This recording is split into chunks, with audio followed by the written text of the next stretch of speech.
এবার 6 কোটি রুপিতে রীতিমতো রেকর্ডের জন্ম দিয়ে দল পেয়েছেন মুস্তাফিজ। কাটার মাস্টারের জন্য বাংলাদেশি টাকায় প্রায় 8.5 কোটি টাকা খরচা দিল্লির। এদিকে টেবিলের 5-এ অবস্থান করা ফ্র্যাঞ্চাইজিটির প্লে অফের আগে বাকি আর 3 ম্যাচ।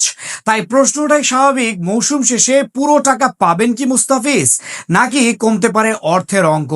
সব মিলিয়ে আইপিএলে মুস্তাফিজের বেতনের নিয়মটা ঠিক কি, আর পুরো টাকাই বা পাবেন কিনা, এ নিয়ে বিস্তারিত থাকছে রিপোর্টে। মুস্তাফিজুর রহমান প্রথমবারের মতো আইপিএল খেলেন 2016 সালে।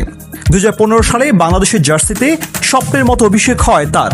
সেই পারফরমেন্স দেখে তাকে 2016 আইপিএলে দলভুক্ত করে সানরাইজার্স হায়দ্রাবাদ। নিজের প্রথম আসরে মুস্তাফিজ হয়ে ওঠেন দলের তুরুপের তাস। ভীষণ প্রয়োজনের সময়টায় দলকে উইকেট এনে দিতেন, সেই সাথে আঁটোসাঁটো বোলিং তো আছেই। তার কাঁধেই ভর করে সেবার আইপিএলের শিরোপা জেতে হায়দ্রাবাদ, যা এখনো পর্যন্ত দলটির একমাত্র শিরোপা। আর এই পারফরমেন্সে মুস্তাফিজ পান ইমার্জিং প্লেয়ার বা আইপিএল এর উদীয়মান ক্রিকেটারের পুরস্কার।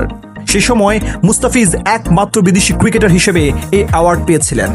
মজার বিষয় হলো, এখনো একমাত্র অভারতীয় ক্রিকেটার মুস্তাফিজ যিনি আইপিএল এর এই খেতাবের মালিক। এখনো পর্যন্ত যে 15টি আসর মাঠে গড়িয়েছে, তার 14টি আসরেই ভারতীয় কেউ না কেউ জিতেছেন ইমার্জিং প্লেয়ারের অ্যাওয়ার্ড। শুধু মুস্তাফিজই বিদেশি ক্রিকেটার হিসেবে জিতেছিলেন 2016 সালে। 2008 সালে প্রথম আইপিএল ইমার্জিং প্লেয়ারের অ্যাওয়ার্ড পান শ্রীবৎস গোস্বামী। 2009 সালে এই খেতাব ওঠে রোহিত শর্মার হাতে।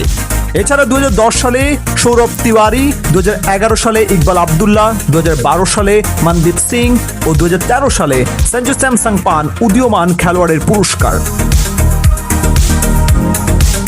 মুস্তাফিজ এই অ্যাওয়ার্ড জেতার আগে 2 আসরে এই খেতাব পান অক্ষয় প্যাটেল ও শ্রেয়াস আয়ার।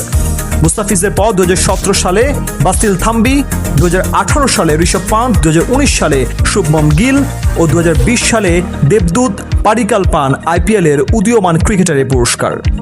2021 সালে ঋতুরাজ গায়কোয়াদ ও সর্বশেষ 2022 সালে উমরান মালিক পান ইমার্জিং প্লেয়ারের খেতাব। মুস্তাফিজের মতো পেসারদের জন্য আইপিএল এর ইমার্জিং প্লেয়ারের অ্যাওয়ার্ড যেন সোনার হরিণ।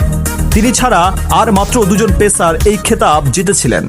একজন সর্বশেষ আসরে উদীয়মান ক্রিকেটার উমরান মালিক, যিনি গত আসরে 14 ম্যাচে 22 উইকেট শিকার করেন। 2017 সালের আইপিএলে 12 ম্যাচে 22 উইকেট শিকার করে বাসিল থাম্বি পান এই অ্যাওয়ার্ড।